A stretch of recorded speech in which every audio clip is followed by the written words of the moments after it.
Right, my name is Rajiv K. Bajaj, and of course, this evening at this time we are talking about collective investment schemes. That's right.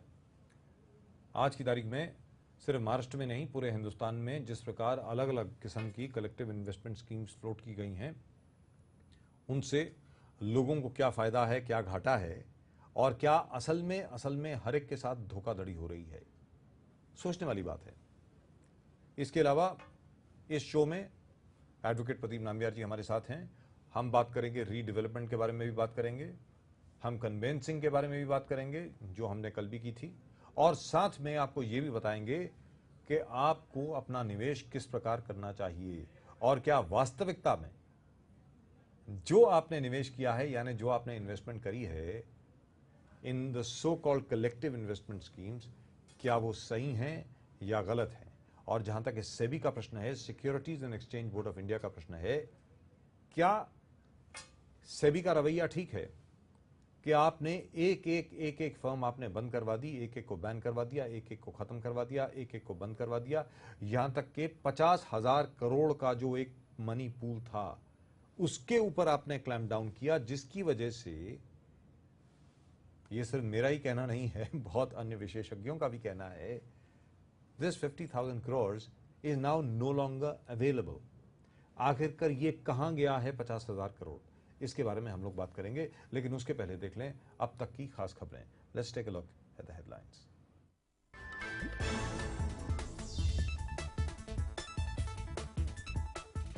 Gorakhpur में train हादसा, Barauni express और कृषक express के बीच टक्कर, 12 लोगों की मौत, 45 से ज्यादा घायल।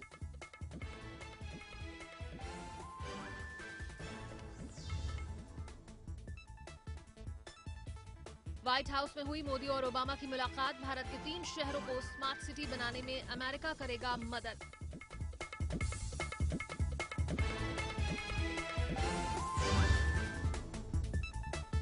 महाराष्ट्र में आम आदमी पार्टी को झटका, आम आदमी पार्टी के नेता अंजलि दमानिया और प्रीति शर्मा ने दिया पार्टी के सभी पदों से इस्तीफा।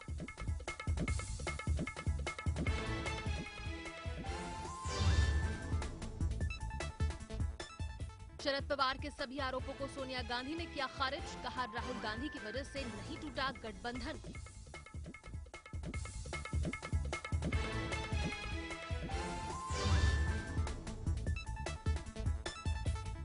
और एशियन गेम्स में मैरी कॉम का गोल्डन पंच, एशियन गेम्स में मैरी कॉम ने बॉक्सिंग में जीता स्वर्ण पदक।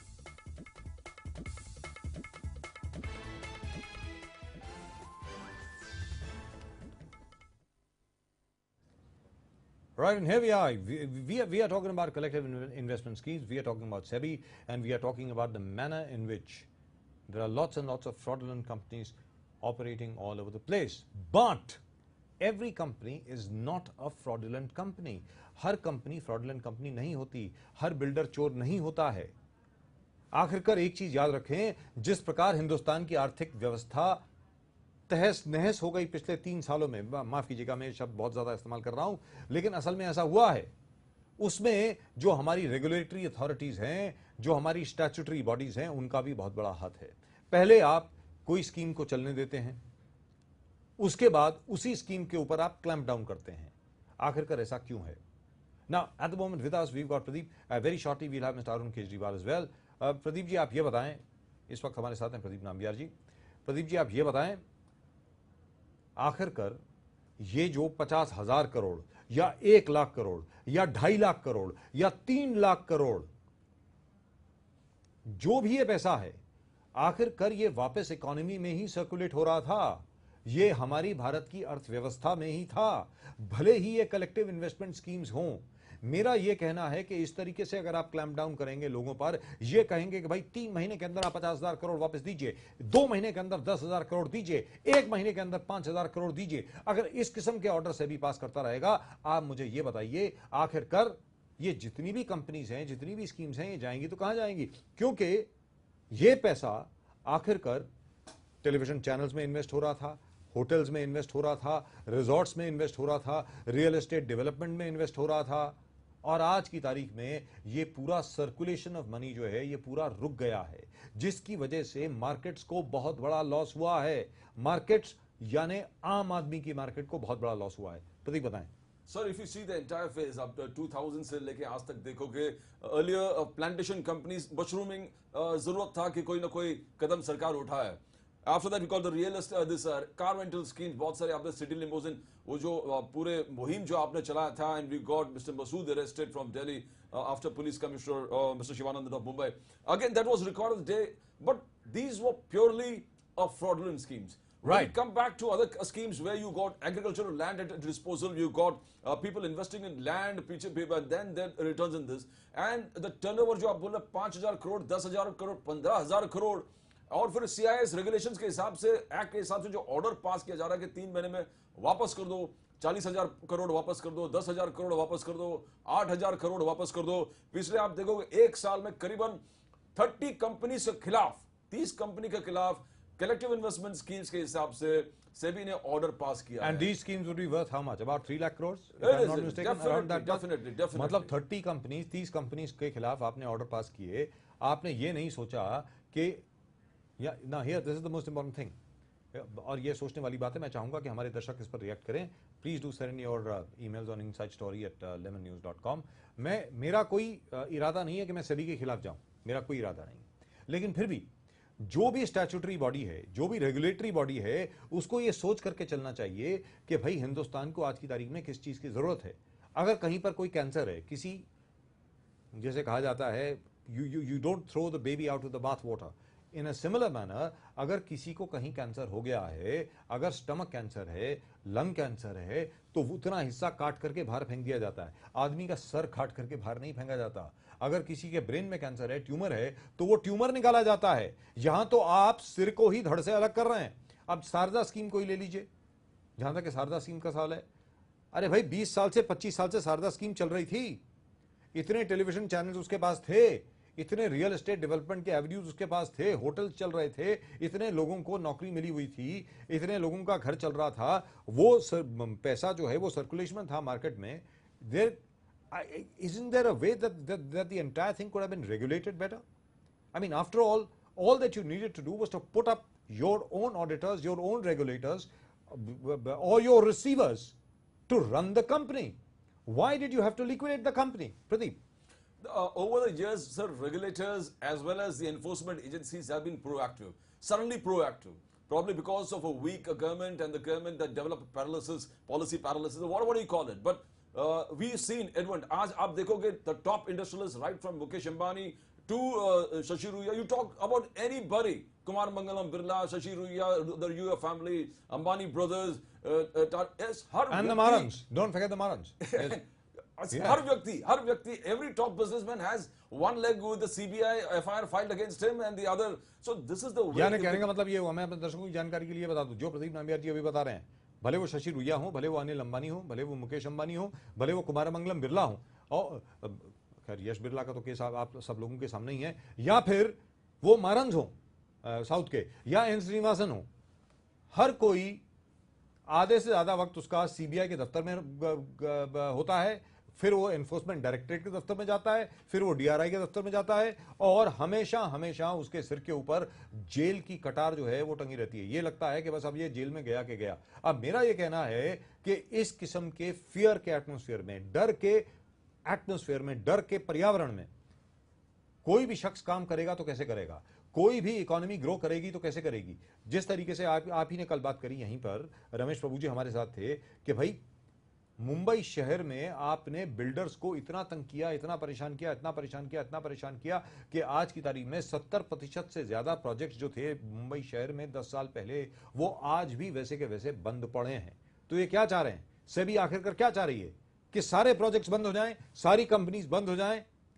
जहां तक उनका सवाल है, कोई भी ट्रेड ना हो, सिर्फ जो टॉप 10 या टॉप 20 या टॉप 50 कंपनीज हैं, भले वो बड़ी से बड़ी धोखाधड़ी भी कर दें, बड़ी से बड़ी कुछ भी कर दें, लेकिन उनके खिलाफ कुछ ना हो, और बाकी जो भी शख्स अपना सिर उठा करके लोगों से आंख में आंख मिला करके बोलने की और बात करने की कोशिश करे, उसको आप तहस नहस कर दीजिए, नष्ट कर दीजिए, खत्म कर दीजिए. प्रदीप बताएं. सर, एग्जाम्पल्स देख लो, एमवे का जो इंटरनेशनल चेयरमैन आया था केरला में एक ब्रांच का उद्घाटन करने के लिए, वहां का लोकल पुलिस जाके उसको अरेस्ट कर लेता है जी। नाउ पावर्स आपने जो दिया है लोकल पुलिस को भी, वो भी जाके कोई इंटरनेशनल इतने बड़े ग्रुप के जो हजारों करोड़ के इन्वेस्टमेंट इस देश में है, उसके चेयरमैन को जाके अरेस्ट करके अपने पुलिस स्टेशन में लेके आता है, तो that definitely requires something. I think this was reflected by mister Modi, the prime minister ने खुद इस सेंटिमेंट्स को रिफ्लेक्ट कर दिया कि हर व्यक्ति को सीबीआई से डर है, हर बिजनेस को सीबीआई से डर है, हर बिजनेस जो टॉप बिजनेस कंपनीज है हर डायरेक्टर्स के खिलाफ सीबीआई ने ऑलरेडी केस फाइल कर दिया है।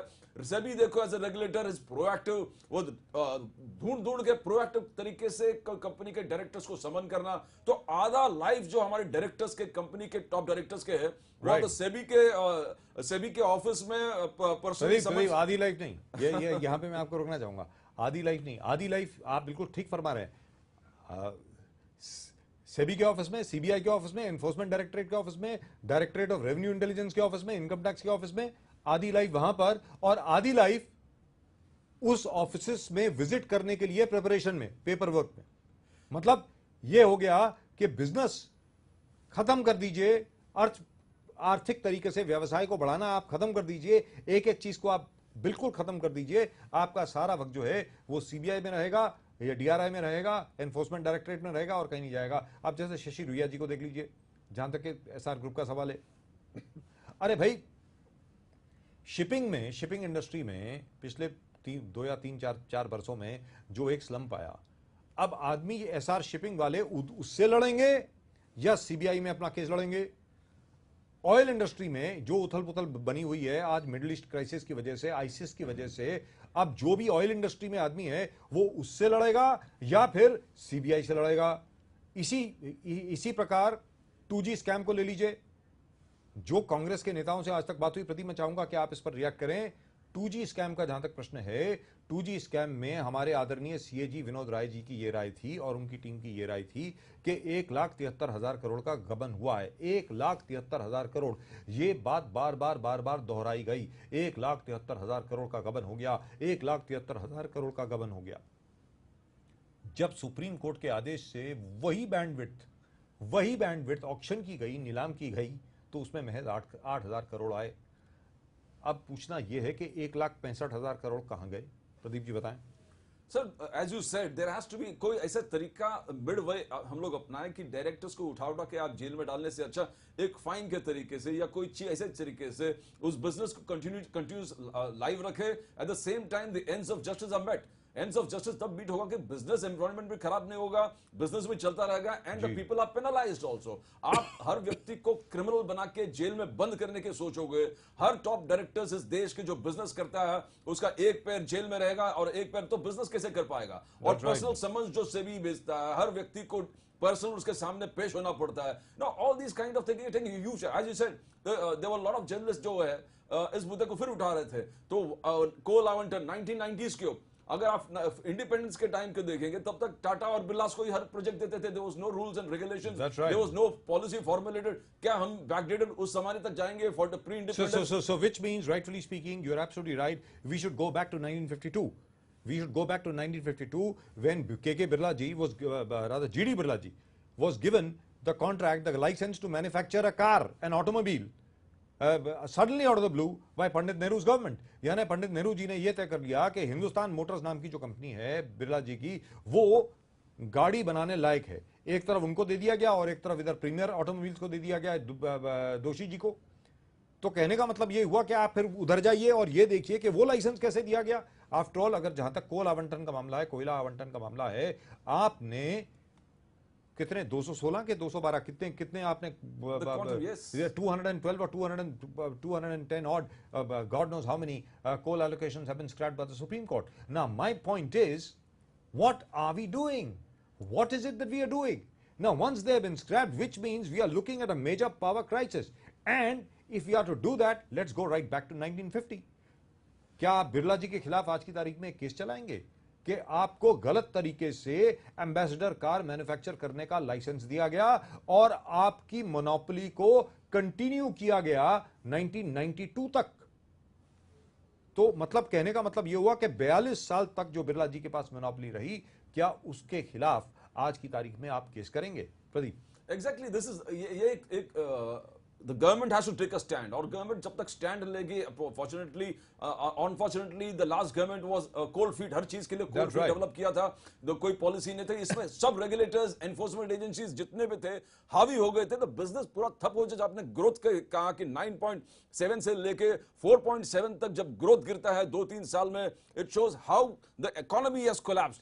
तो अब can we allow this kind, क्या हम ये अलाउ कर सकते हैं हमारे देश में जहां हम डेवलपमेंट की बात कर रहे हैं, हर चीज की बात कर रहे हैं, आप पॉलिसी फ्रेम नहीं करते, मगर पकड़ोगे डायरेक्टर्स को, पकड़ोगे कंपनीज को क्रिमिनल पेनलाइजेशन आप करोगे, जेल में उठा के डायरेक्टर्स को डालेंगे। तो अब पिछले आप देखोगे एक साल में करीबन 40 ऑर्डर सेबी ने पास किया है कंपनीज के। आप क्यूमुलेटिव उसको टारगेट देखेंगे, market capitalisation of more than 2 lakh crore, इससे ज्यादा आप देखो कितने इकोनॉमिक। अब जो शारदा स्कैम वाली बात, एक तो या सेबी उस ढंग से 2010 में उनके पास केस आया था, इन्वेस्टिगेशन हो रहे थे, तभी थोड़ा उन्होंने कंट्रोल करके इसको देखे रिवाइव करने की जो भी एक फॉर्मूला अपना, तो शायद वो कंपनी भी जिंदा रहता।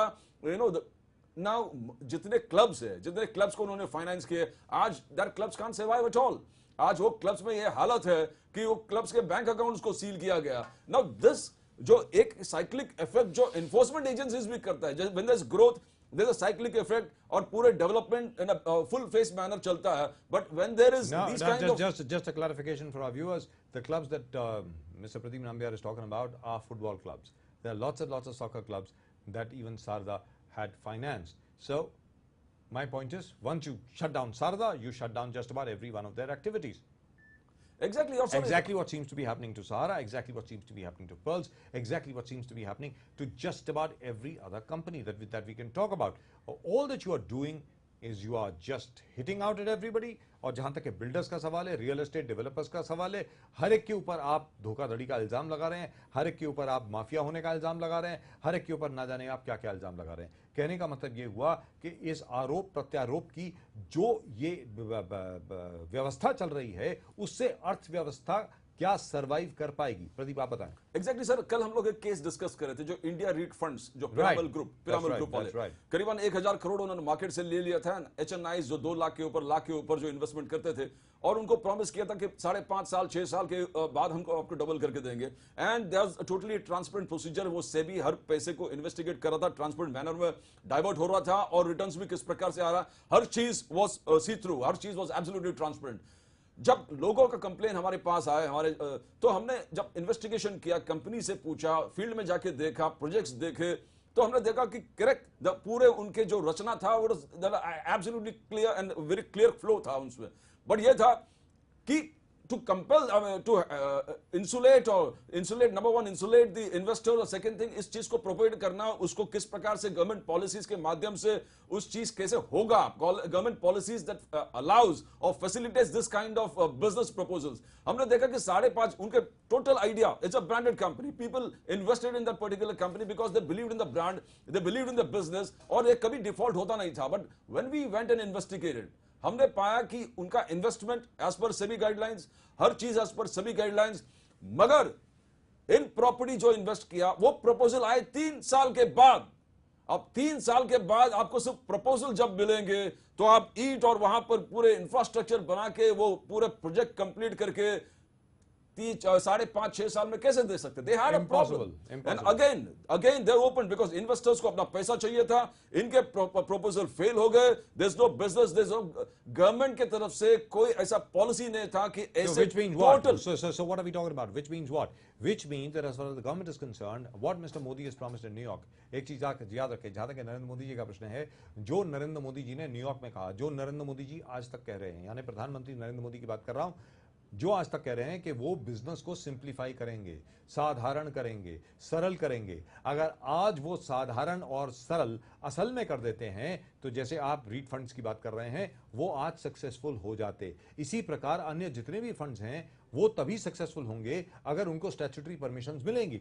फॉर एग्जांपल, अगर आप महाराष्ट्र की बात करें, क्योंकि हम लोग अभी महाराष्ट्र की अगर बात करें, आपको शायद ये जानकर के ज्यादा हैरानगी नहीं होगी, क्योंकि ये बात हम ना जाने कितनी बार पहले भी कर चुके हैं कि आज 2014 चल रहा है, 2004 से लेकर के 2004 या 2005 से लेकर के 2014 तक तकरीबन बड़े पावर प्लांट्स के लिए 30 से ज्यादा प्रपोजल और 30 से ज्यादा एमओयू साइन हो चुके हैं और आज तक वहां पर ये जितने पावर प्लांट्स हैं वहां पर एक ईंट तक नहीं रखी गई। इसलिए नहीं रखी गई प्रदीप क्योंकि वहां पर लैंड एक्विजिशन नहीं हुई है। जमीन तक सरकार को जो जमीन एक्वायर करके देनी थी इन लोगों को, जो पावर प्लांट वहां पर लगाने वाले थे, उनको आज तक नहीं दी गई है। There are over 30 MOUs which have been signed and not one single power plant has come up, as a result of which today Maharashtra has to buy power from all over the country and might face another power crisis very, very shortly.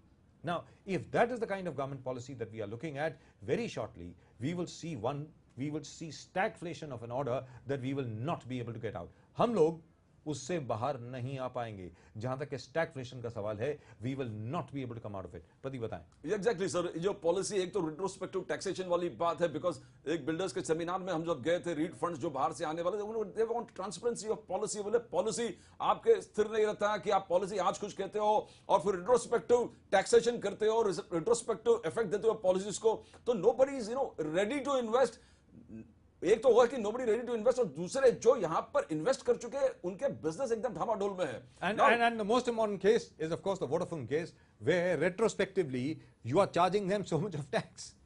Sir, I mean, come on. आज जो हम लोग discuss कर रहे थे, आज cooperative societies के माध्यम से, multi state cooperative society schemes के माध्यम से गली गली जो गरीब पिछड़े हुए बैकवर्ड एरियाज में जहां बैंकिंग फैसिलिटीज नहीं है, वहां पर कलेक्शन हो रहा है। And they are doing a roaring business, they are doing a wonderful business. They are providing, जो किसान लोग को तुरंत पैसा चाहिए वो हमारे नेशनलाइज्ड बैंक्स प्रोवाइड नहीं कर पाते बिकॉज डॉक्यूमेंटेशन और जो होता है तब तक बरसात भी चला, rainy season is over, whole season is over. तो cooperative societies are helping them, उनसे इन्वेस्टमेंट भी लेते हैं, इन्वेस्टमेंट रखता भी है और तुरंत, बिकॉज लोकल है, किसान को तुरंत पैसा चाहिए तो दे गिव द मनी। तो आज सब कुछ ठीक चल रहा है, लोगों को पैसे मिल रहे हैं, लोगों को इन्वेस्टमेंट आ रहा है, लोगों को खुशी कोऑपरेटिव सोसाइटीज में। And I see that they are functioning very good in the rural areas, backward areas जहां बैंकिंग फैसिलिटीज नहीं है, ऐसे cooperative societies. Maharashtra has developed, Pradeep, only because of that. Maharashtra has developed up till now only because of the contribution of the cooperative societies. If the cooperative societies had not been there, Maharashtra would not be one of the most developed states in the country today. That's the whole point. But as far as SEBI is concerned, the first thing that SEBI does is to call all of them what? Collective investment schemes, call all of them all sorts of other names, and they start to ban them. That's it. और आज के तारीख में exactly आप जो बोल रहे हैं वही होगा, बिकॉज आज these multi state cooperative societies are doing fairly well, exceedingly well, and they are really helping. जो उनका अल्टीमेट ऑब्जेक्टिव है, जो गरीब लोगों तबके के लोगों को, जो किसान है, छोटे छोटे उद्योग करते हैं, उनको मदद करना, फाइनेंस करना, it is running wonderfully well because we have seen in the rural villages how it is functioning. But suddenly we find कोई ऑर्डर ऐसे, कोई एनफोर्समेंट एजेंसी ऐसे आ जाता है कि आपने जो पैसे इकट्ठा कर रहा वो गलत है और 3 महीने के अंदर आपको पैसे वापस देना पड़ेगा, तो entire system they will collapse. जो आज के तारीख में जो गरीब किसान को मदद वक्त पे मिलता है, बारिश से पहले उनको जो सीड्स ब्याज भुगतना पड़ता है, उसके लिए जो पैसे इमीडिएट नीड होता है, ऐसे कोऑपरेटिव सेक्टर, कोऑपरेटिव सोसाइटी से पैसा मिलता है, वही किसान वो कमा के वापस उस कोऑपरेटिव सोसाइटी में इन्वेस्ट करता है, 4-5 साल जो भी उनके टर्म्स ऑफ रेफरेंस है उसके हिसाब से रिटर्न्स भी मिलता है, तो everything is flowing very well. Right. And suddenly you find that the government passes an order, ऐसे cooperative societies है जो funds collection है totally illegal है, ये कर नहीं सकते, हमारे हित में नहीं है। बट जो मेन फैक्टर है, जो गरीब किसान को जो मदद कर रहे हैं, अगर उस चीज को हम नजरअंदाज करके वो कोऑपरेटिव सेक्टर सोसाइटी को बंद करेंगे, जो हजारों कोऑपरेटिव सोसाइटीज पूरे देश में है, तो यो stopping development at all in one, एक ही with a stroke of a pen, एक order pass। And finally what will happen? What will happen? ये सब लोग साहूकार के पास जाएंगे, they will all go back to the money lender, and as a result of which, आज की तारीख में अगर विदर्भ में सिर्फ 4 आत्महत्याएं हो रही हैं एक दिन में, वो बढ़ करके 10 से 15 से 20 से 40 हो जाएंगी हर रोज, daily. The daily suicides will go up to that level. That's what's going to happen. Right, that's it. That's all we've got for you in tonight's show. In case you have any problems with regard to investment, with regard to redevelopment, with regard to conveyancing, do keep sending in your emails on insidestory@lemonnews.com. Both myself and Pradeep Nambiar will be here again tomorrow. to solve all your problems. We will shortly open a line as well for you where you can actually phone us directly. We'll also give you a number where you can send in your SMSs telling us exactly what you need from us. As far as we are concerned, we are right there to help you, with you, for you, always. Pradeep, thank you so much. Thank you very much. Right, that's it. That's all we've got for you in tonight's show. We leave you with the headlines. You keep watching Lemon News.